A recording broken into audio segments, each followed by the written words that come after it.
Meus irmãos, hoje eu estava lendo um trechinho do Desejado de Todas as Nações, e nesse trecho falava sobre o dom do Espírito Santo, que nós não podemos usar o Espírito Santo, mas é ele que faz uso de nós. E só há uma forma de nós recebermos o Espírito Santo. É quando nós abdicamos, nós abrimos mão de nós mesmos. E faz muito sentido, porque se o vaso, nós somos o vaso, está cheio de si mesmo, não sobra espaço nenhum para Deus e seu Espírito. Não é verdade? Então, para que o Espírito preencha o vaso, é necessário que ele fique vazio. Então, para nós caminharmos com Cristo, para nós vermos, entendermos os detalhes de tudo. Olha só, o estudo de hoje é um estudo muito especial. É um estudo que nos leva a refletir em muitas coisas. Vocês lembram quando Jesus estava ali no cenáculo, antes de ir para o cenáculo, perdão, que ele disse para os discípulos, no cenáculo ele repetiu, mas antes ele falou algumas vezes que o Filho do Homem seria preso, seria escarnecido, humilhado, crucificado, morto e ressuscitaria no terceiro dia? Lembram disso, não é? E os discípulos ouviram, mas eles não escutaram. São duas coisas diferentes. Eles precisavam escutar, internalizar. Eles só ouviram. Entrou, saiu. Nós não podemos ser assim com relação às verdades que salvam. Não podemos. E quando chegou o momento em que Jesus passou realmente por tudo que ele havia dito que aconteceria, foi numa sucessão. O Senhor Jesus Cristo deu a eles o passo a passo. Na sequência, ele também está fazendo exatamente isso conosco. Em breve, eu vou lançar um estudo lá no canal, que é um estudo sobre as 10 virgens. Vocês já prestaram atenção que esse tema, as 10 virgens, ele não acaba nunca, não se esgota? E é impressionante como não se esgota. E o Senhor Deus, lá, ele disse que todas dormiram.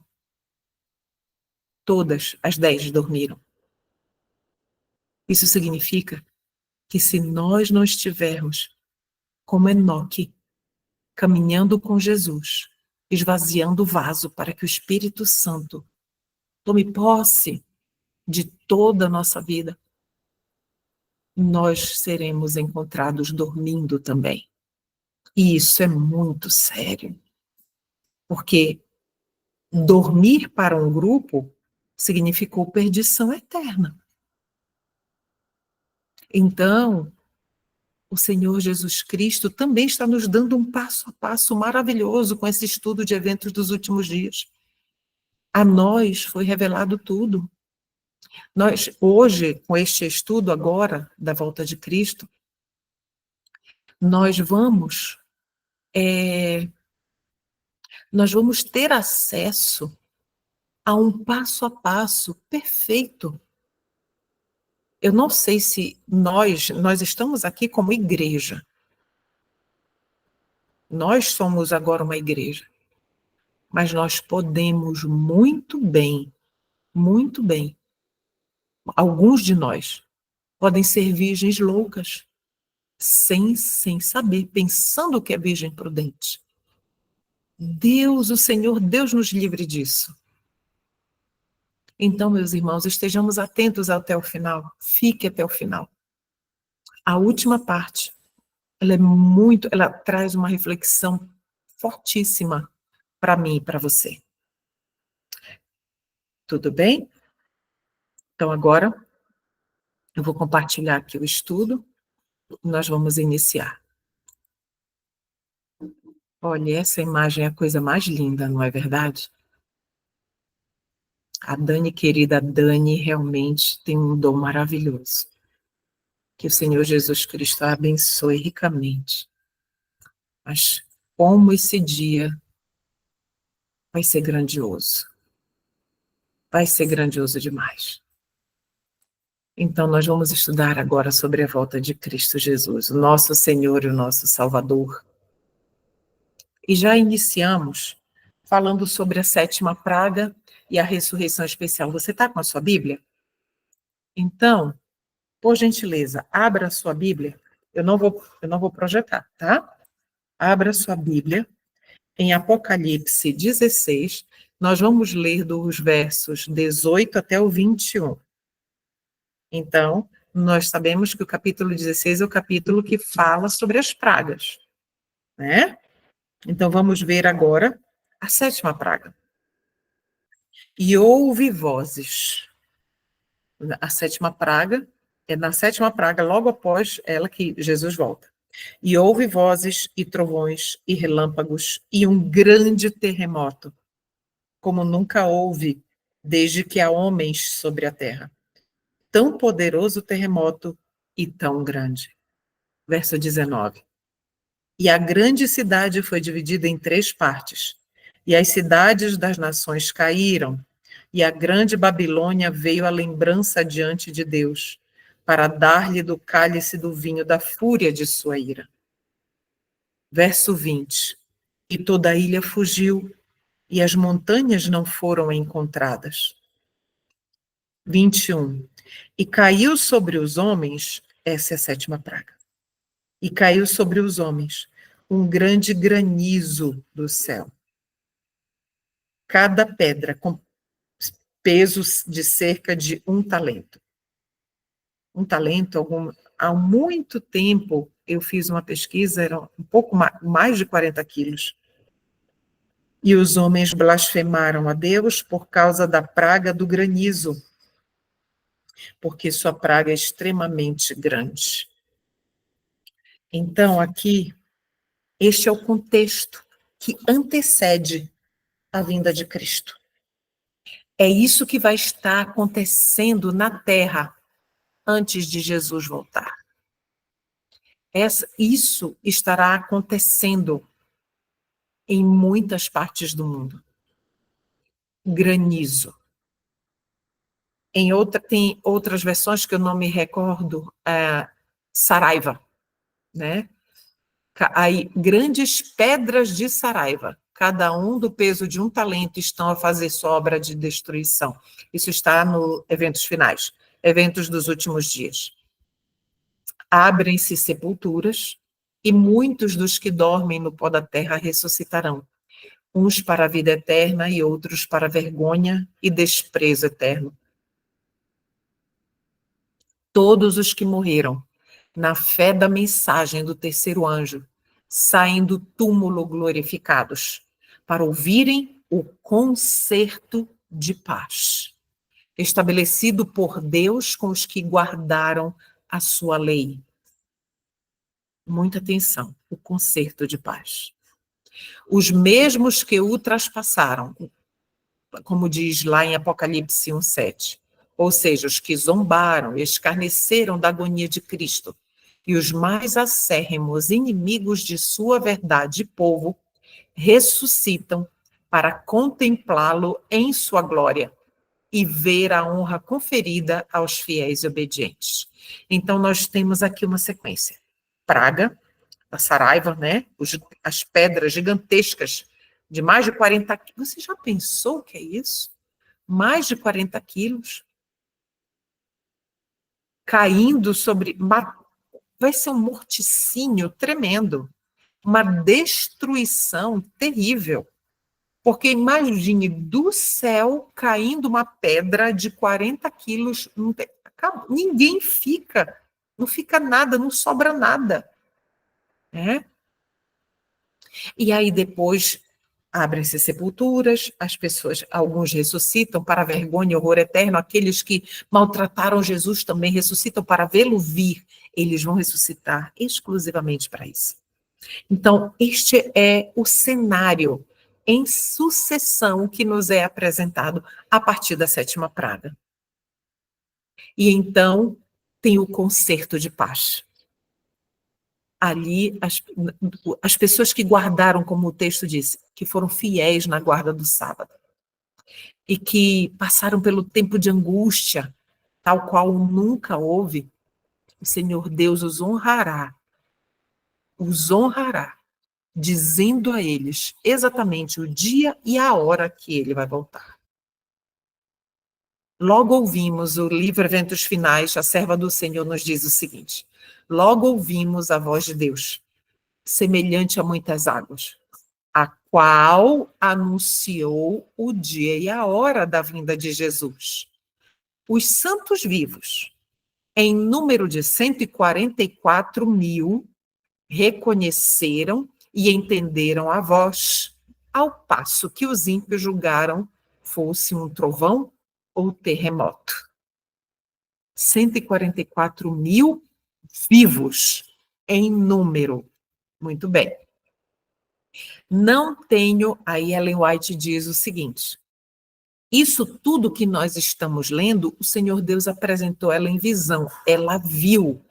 Depois o Senhor Deus guiou o pensamento, a mente de Ellen White para que ela reproduzisse o que ela viu em visão. Tudo bem? E aí ela termina o relato dizendo assim: não tenho o mais leve conhecimento, se está em primeiros escritos, não tenho o mais leve conhecimento quanto ao tempo anunciado pela voz de Deus. Ou seja, ela ouviu o Senhor Deus falando, mas o Senhor Deus não permitiu que ela lembrasse. Ouvia a hora proclamada, mas não tinha lembrança alguma daquela hora depois que saí da visão. O Senhor sabe por quê. Então, o Senhor nos revela muitas coisas, meus queridos, mas há coisas que Ele não pode nos revelar. Do contrário, nós faríamos muito provavelmente um uso impróprio, negligente da informação, dessa revelação do Senhor. Agora, vamos ler juntos esse texto, vamos analisar com muita atenção. Falando Deus o dia e a hora da vinda de Jesus e declarando o concerto eterno com o seu povo, proferia uma sentença e então silenciava. Então, como é que o Senhor fazia? Ele proferia uma sentença e silenciava. E enquanto as palavras estavam a repercutir pela terra, então ele aguardava para que todos ouvissem. Agora, olha o Israel de Deus. O Israel de Deus permanecia com os olhos fixos para cima, ouvindo as palavras enquanto elas vinham da boca de Jeová e ressoavam pela terra como estrondos do mais forte trovão. Era terrivelmente solene. No fim de cada sentença, os anjos aclamavam glória, aleluia. O rosto deles iluminava-se com a glória de Deus e resplandeciam de glória, como fazia o de Moisés quando desceu do Sinai. Os ímpios não podiam olhar para eles por causa da glória. E quando a interminável bênção foi pronunciada sobre os que haviam honrado a Deus, santificando o seu sábado, houve uma grande aclamação de vitória sobre a besta e a sua imagem. Eu imagino que essa aclamação de vitória seja aquela assim: Senhor, graças a ti, Senhor, que alívio, não sofreremos mais perseguição por parte da besta e da sua imagem. Porque lembrem, estas pessoas que estão sendo descritas aí, elas passaram pelo tempo de angústia. Os seus rostos estão brilhando com a glória de Deus. Passaram, o tempo passou, eles foram vitoriosos. E aí vem uma pergunta para nossa reflexão. Essa pergunta, toda vez que eu faço uma pergunta, não é só para você, ela é para mim também. Porque nós estamos na mesma caminhada de santificação. A pergunta é o que eu e você estamos fazendo para que nós estejamos entre estes? O que é que o nosso coração tem abrigado? Existem contendas entre os membros da sua família, entre você com os membros da sua família? Existem contendas, dissensões, desarmonia, desavença, brigas, discórdia entre você e os seus irmãos de fé? Está mais do que no tempo, meus irmãos, de nós encerrarmos com tudo isso. Tudo isso precisa acabar. Sabe o que impede que isso acabe? A nossa justiça própria. Ah, meus irmãos, como ainda estamos cheios dela. Deus nos ajude. Mas para estar no meio destes, a nossa justiça própria, que são trapos de imundície, precisa ser jogada no pó. E que só quem pode fazer isso sou eu e você. O livro Eventos Finais também nos descreve o terror dos perdidos. Os perdidos pronunciarão vociferantes imprecações à muda natureza, que é o seu Deus.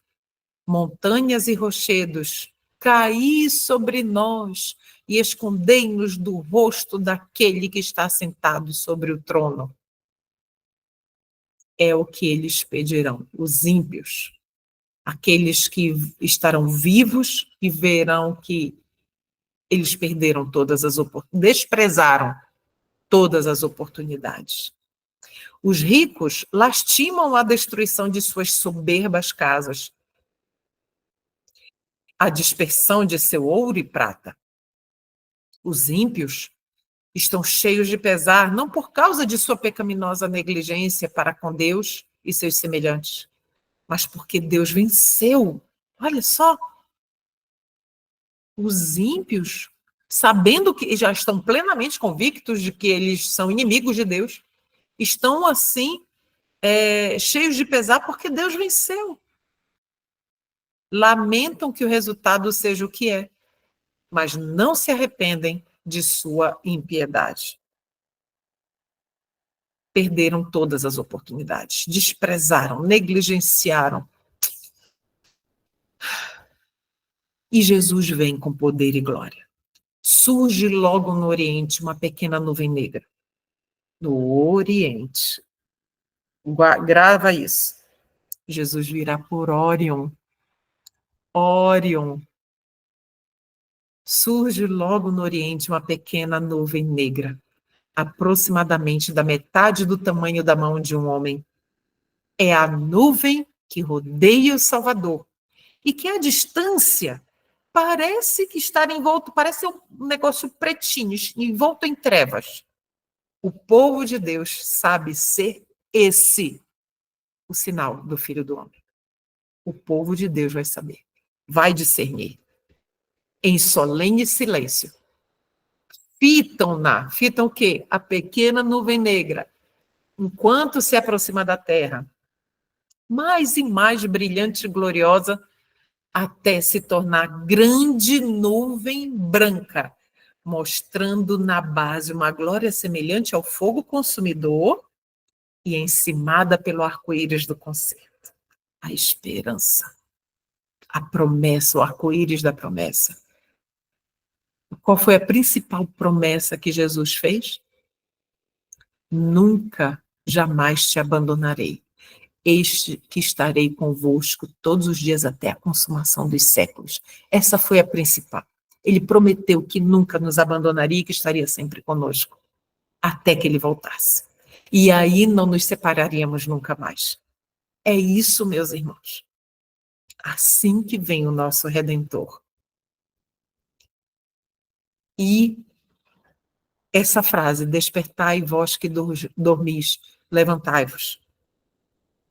Irmãos, vocês conseguem imaginar a cena?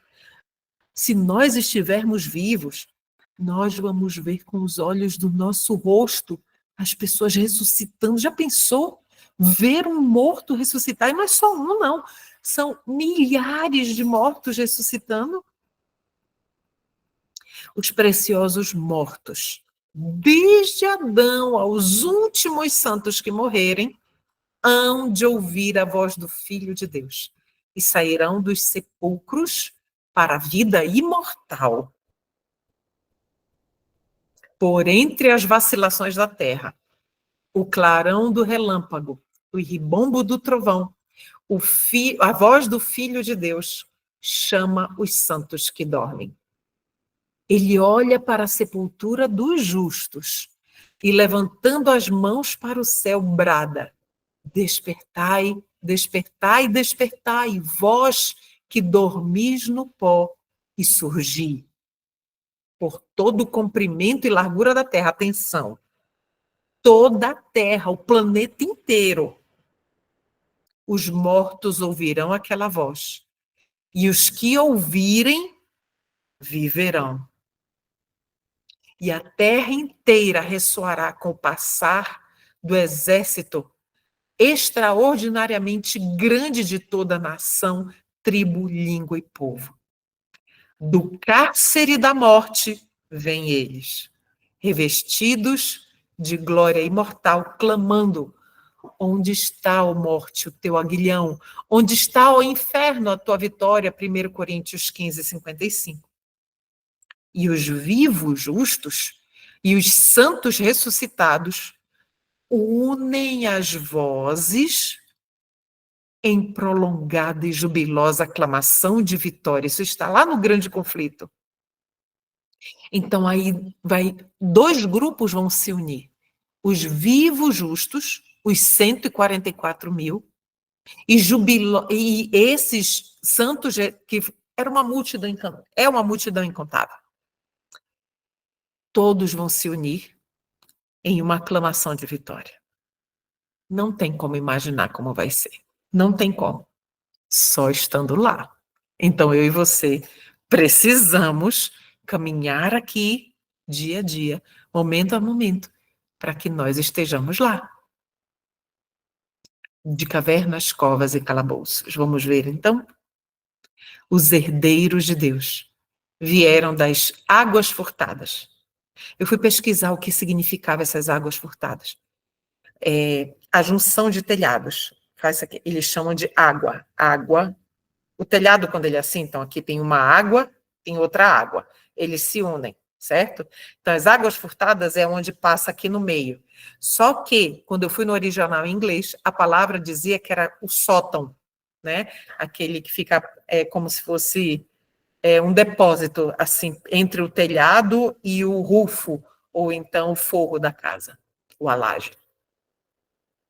Os herdeiros de Deus vieram das águas furtadas, das choças, dos calabouços, de onde eles foram ressuscitados, dos cadafalsos, das montanhas. Lembram dos valdenses? Que muitos eram jogados de lá de cima para morrerem lá embaixo? Eles viram de lá muitos valdenses, das montanhas, dos desertos, das covas da terra e das cavernas do mar. Algo que eu sempre me perguntava: como é que o Senhor Jesus Cristo vai ressuscitar as pessoas cujos corpos sumiram na água, no mar, né? Nesses acidentes, naufrágios e tudo mais? O Senhor ressuscitará a todos os que morreram nele, de todas as partes, de todos os lugares do planeta. Os ímpios são mortos. Então, Jeremias, vamos ler aqui, eu vou projetar esse verso.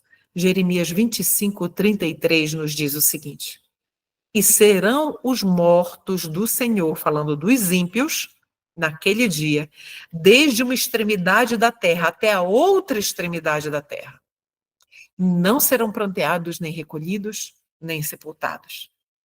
Nós sempre, quando vamos dar o estudo bíblico sobre o milênio, né, os 1000 anos, nós sempre lemos com as pessoas, as pessoas que estão estudando conosco este versículo de Jeremias, que nos diz exatamente que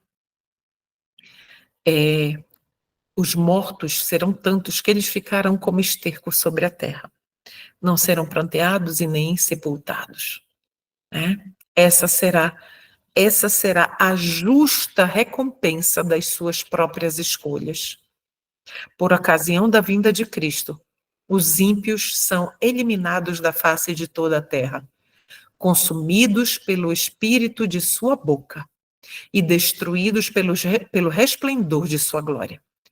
Cristo leva o seu povo para a cidade de Deus, e a terra é esvaziada de seus moradores.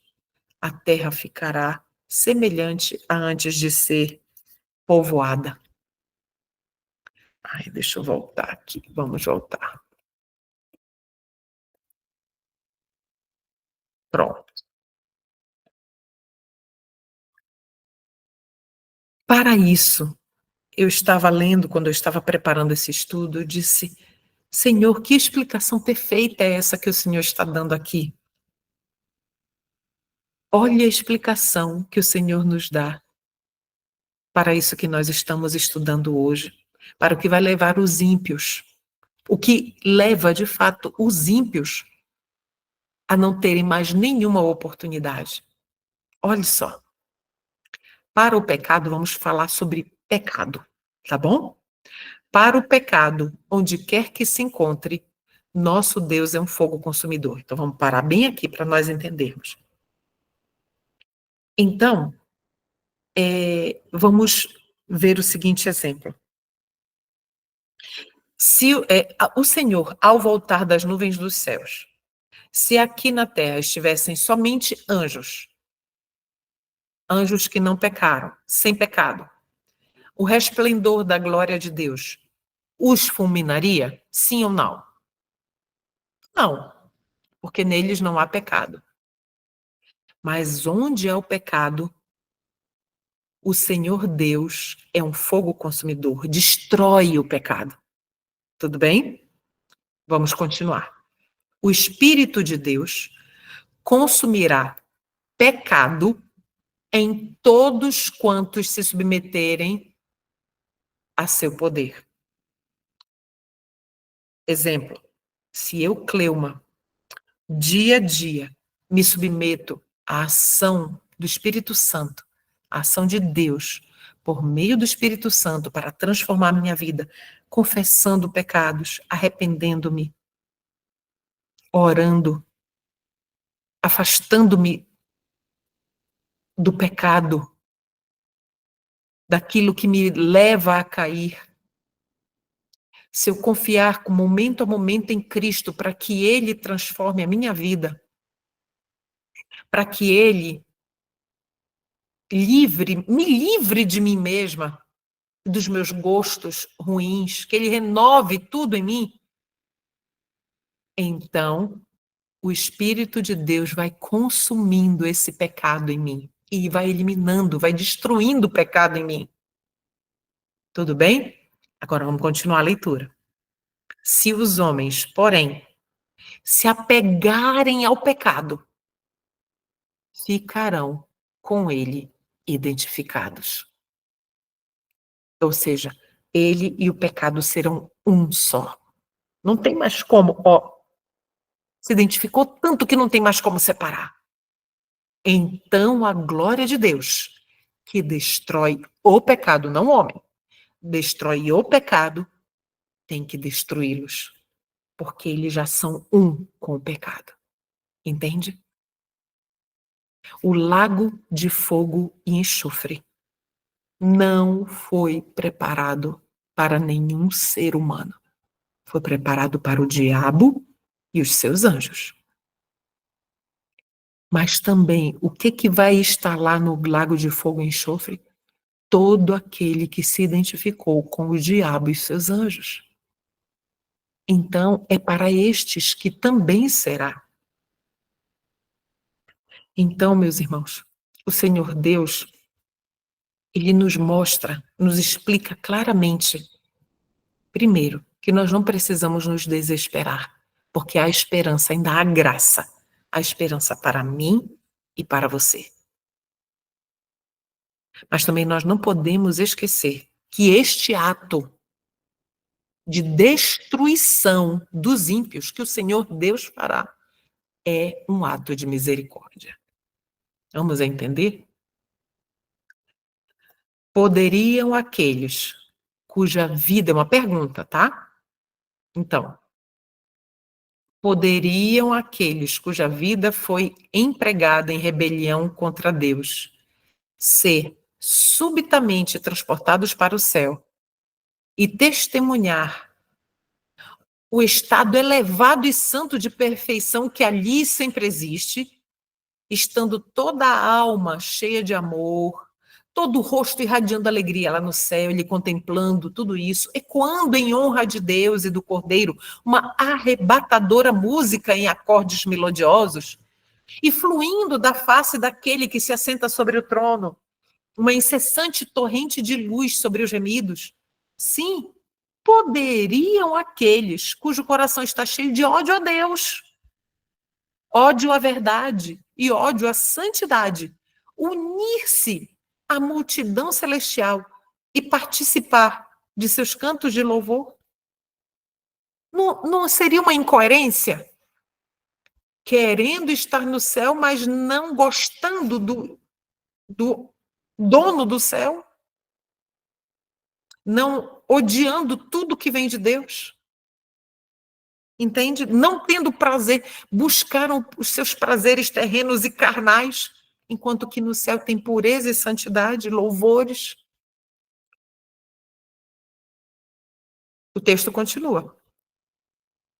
Poderiam suportar a glória de Deus e do Cordeiro? Não, absolutamente. Anos de graça lhes foram concedidos, a fim de que pudessem formar caráter para o céu. Eles, porém, nunca exercitaram a mente no amor à pureza, nunca aprenderam a linguagem do céu, e agora é demasiado tarde. Uma vida de rebeldia contra Deus incapacitou-os para o céu. A pureza, santidade e paz dali, do céu, lhes seria uma tortura. A glória de Deus seria um fogo consumidor para eles. Almejariam fugir daquele santo lugar.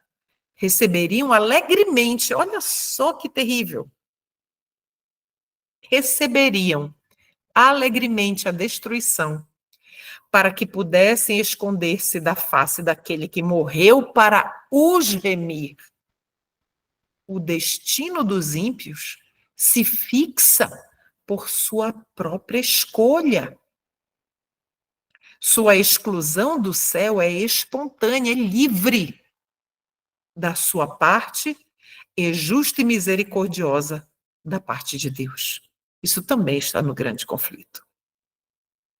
Então, meus irmãos, tudo que o Senhor está nos revelando aqui é fundamentado em justiça e amor. Tudo.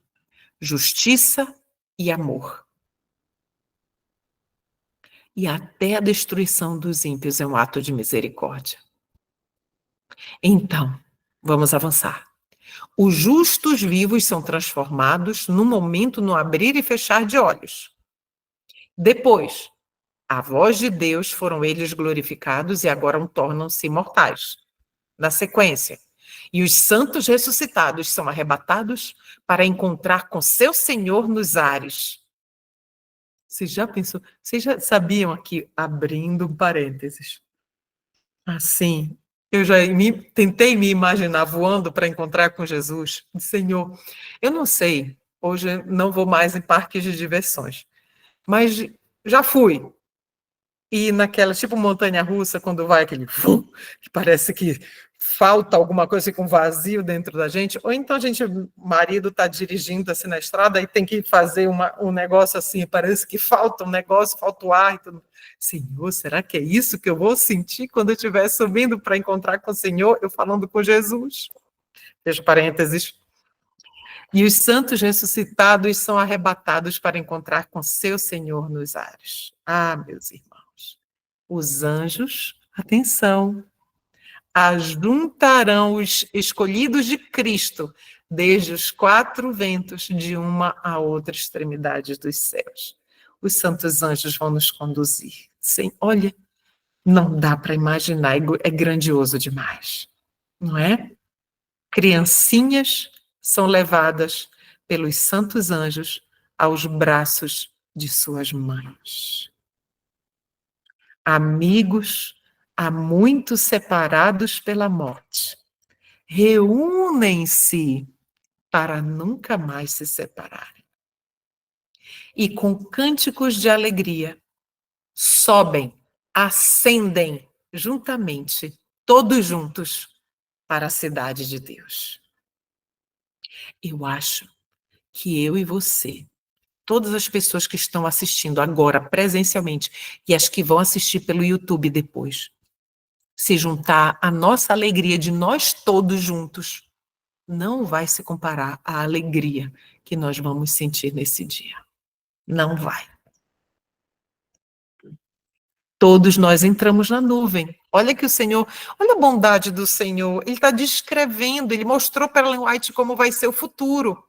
E aí ela escreveu para nós, para dizer o que vai acontecer conosco. E eu falo conosco, pela fé estaremos lá. Amém?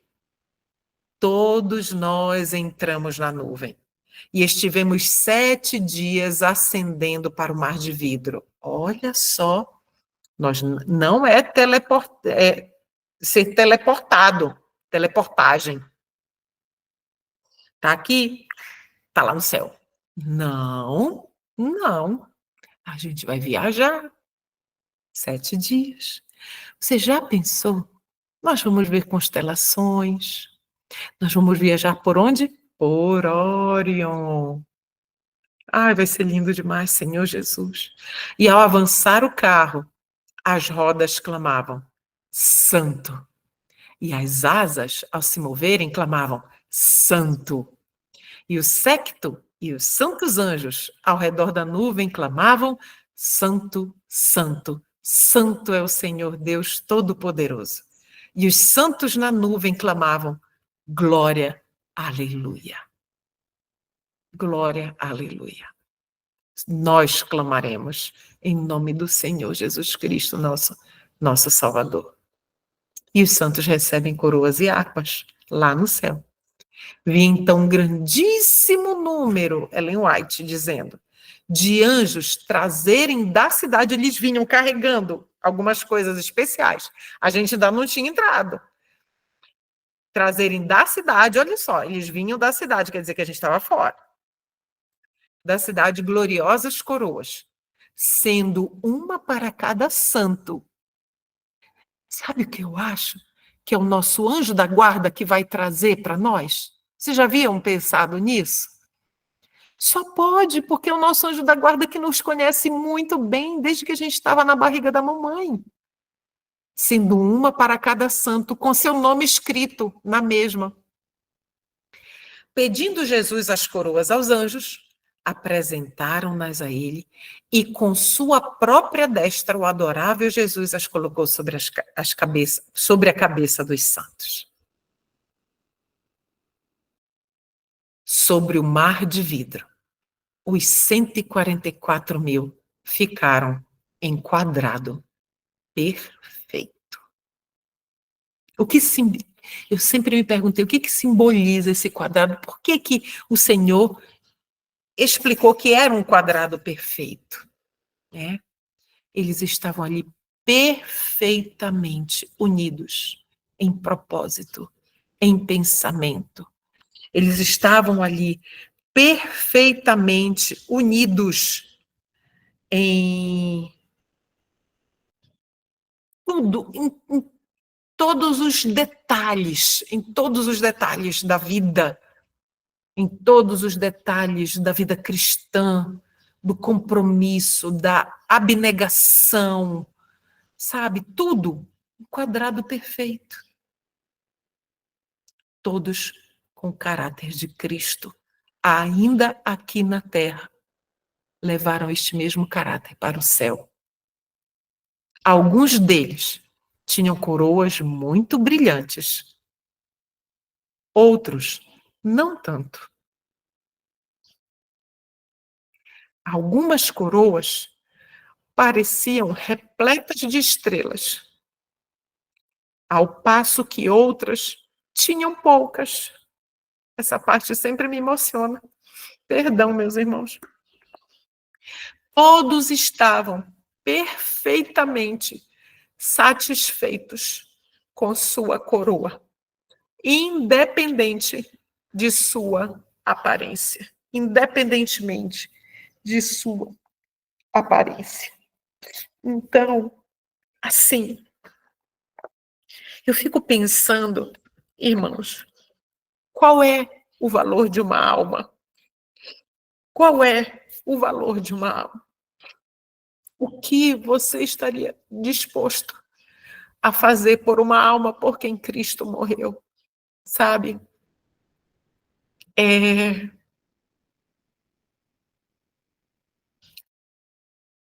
Eu fico imaginando lá no céu as pessoas encontrando com a gente, sabe? Encontrando com a gente e agradecendo. A gente não tem noção. A gente não tem noção da nossa influência para o bem ou para o mal. É por isso que o Senhor Jesus Cristo, ele diz: ande comigo, caminhe comigo, não largue na minha mão. Se você cair, tropeçar e cair, segura na minha mão que eu te levanto de novo. Nós somos a única Bíblia que muitos vão ler. Nós somos responsáveis pelos nossos irmãos. Nós somos responsáveis pelo nosso próximo. E o nosso próximo, mais próximo, mora junto com a gente dentro de casa. Que testemunho eu tenho dado para os meus próximos da minha família? E você também, não é verdade? Então, aqui, olha, estarão pessoas, nós não podemos perder isso de vista. No céu haverá pessoas que estão lá por nossa influência.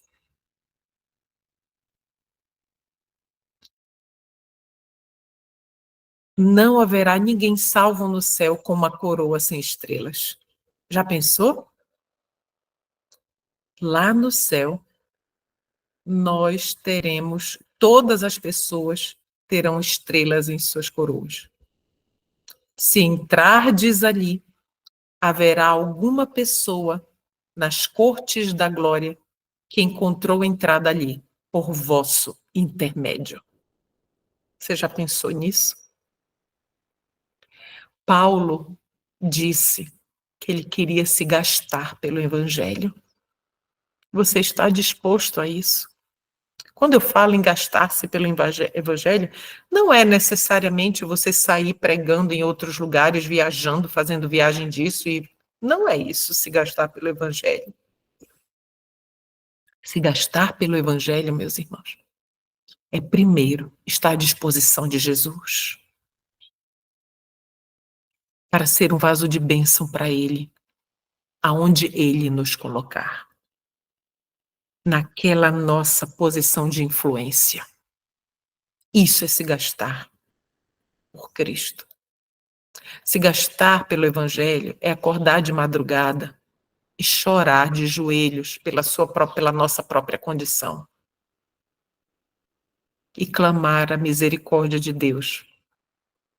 E clamar a misericórdia de Deus para a nossa vida, para que nós sejamos boas influências para as outras pessoas e não pedras de tropeço.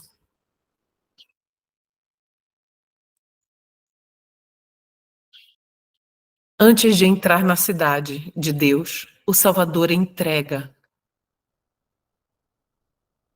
Eu já não li isso. Não.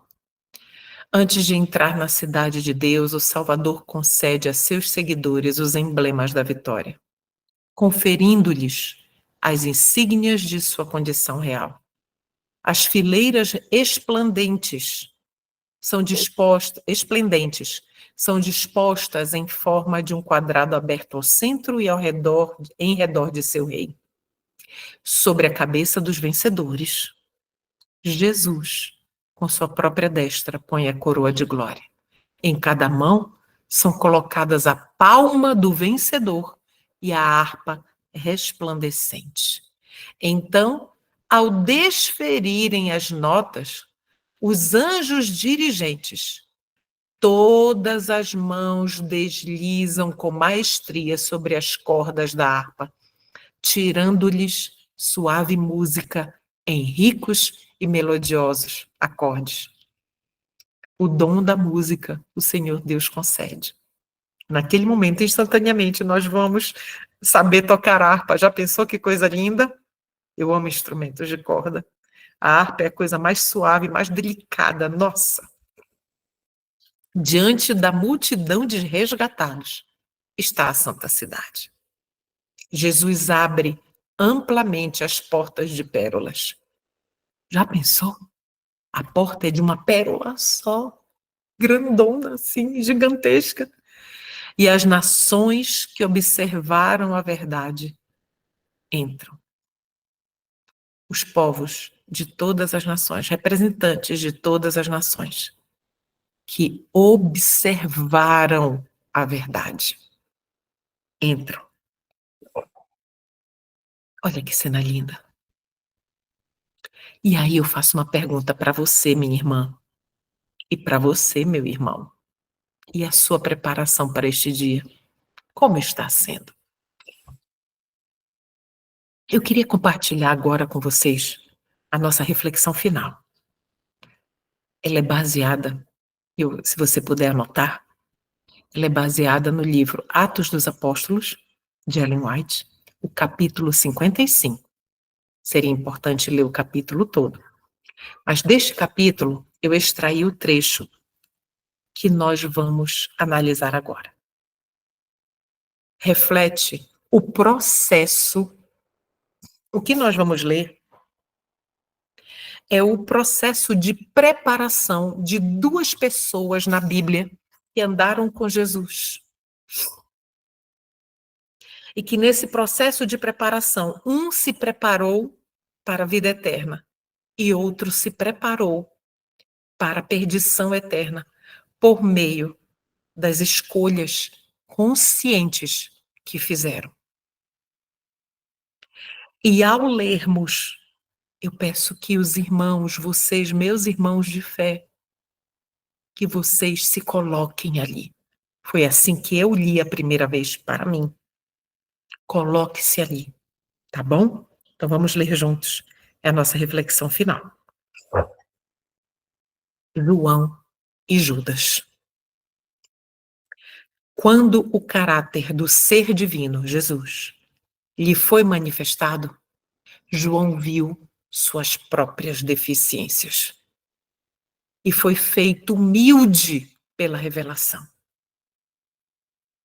E foi feito humilde, ele aceitou, ele se humilhou, ele não se ensoberbeceu. Dia a dia, em contraste com seu próprio espírito violento, ele observava a ternura e longanimidade de Jesus e ouvia-lhe as lições de humildade e paciência. João contemplava muito a Cristo. Dia a dia, seu coração era atraído para Cristo. Isso é preparação. Até que perdeu de vista o próprio eu no amor pelo Mestre. Você tem pedido em oração, Senhor Jesus, me ajude a te amar cada dia mais? Você tem pedido isso? O poder e ternura, a majestade e brandura, o vigor e a paciência que ele via na vida diária do Filho de Deus, encheram-lhe a alma de admiração. Ele, então, João, submeteu seu temperamento ambicioso e vingativo. Olha como era João, o discípulo do amor. Ele era ambicioso, lembra que ele e Tiago queriam sentar um à direita e um à esquerda de Jesus? Espírito, temperamento ambicioso e vingativo. Ele submeteu esse temperamento ao modelador poder de Cristo. E o divino amor operou nele a transformação do caráter. E o divino amor operou nele a transformação do caráter. Será que ele não pode fazer isso comigo? O Senhor Deus não tem poder para fazer isso comigo e com você? Sim, mas há uma condição. Dia a dia, ser atraído para Cristo. Em evidente contraste com a santificação operada na vida de João, está a experiência de seu companheiro, Judas. Como João, olha só, mesma coisa, mesma oportunidade, mesmo tudo. Como João, Judas professava ser discípulo de Cristo, mas possuía apenas uma aparência de piedade, uma capa. Ele não era insensível à beleza do caráter de Cristo. E muitas vezes, ao ouvir as palavras do Salvador, vinha-lhe aquela convicção, era o Espírito Santo lutando pelo coração de Judas. Mas ele não humilhava o coração e nem confessava os seus pecados. Resistindo à divina influência, desonrou o mestre a quem somente professava de boca, professava amar. João, olha só agora João, queridos. João guerreou ferozmente contra suas faltas. Vamos parar bem aqui. João, ao contemplar a Cristo, ele viu quem ele era. E ele viu que ele não queria ser, ele queria ser como Jesus. Manso, bondoso, compassivo, longânimo, humilde, afetuoso, temperante, com domínio de si, manso e humilde. Então, o que é que o João fez? Guerreou ferozmente. Não foi um combatezinho, não, era ferozmente contra suas faltas. Mas Judas violava a consciência e cedia à tentação, mas se lhe robustecendo os hábitos do mal. A prática das verdades que Cristo ensinava não correspondia a seus desejos e propósitos, as de Judas. E ele, Judas, não podia renunciar às suas ideias para receber sabedoria do céu. Ele rejeitou o céu, Judas. Em lugar de andar na luz, escolheu caminhar nas trevas. Escolheu, ele decidiu.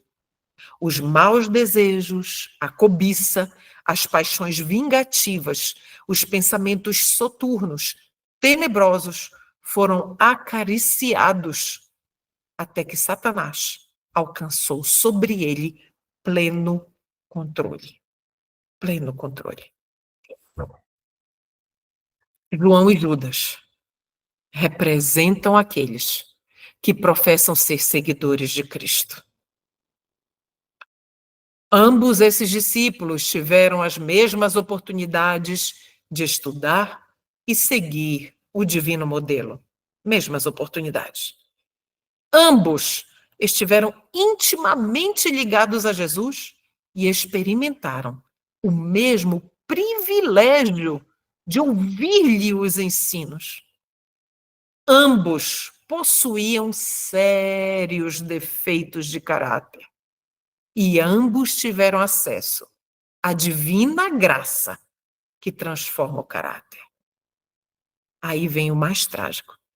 Mas ao passo que um, em humilhação, estava aprendendo de Jesus, o outro revelava não ser cumpridor da palavra, mas ouvinte apenas.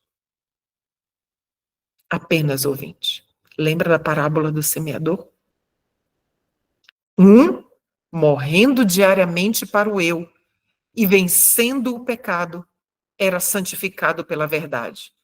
O outro, resistindo ao poder transformador da graça e condescendendo com desejos egoístas, era levado para a escravidão de Satanás.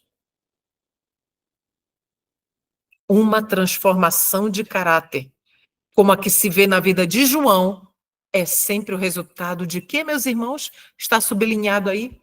Resultado da comunhão com Cristo. Meus queridos, é este o preparo para a volta de Cristo. A comunhão com Ele. A comunhão com Ele. Este é o resultado.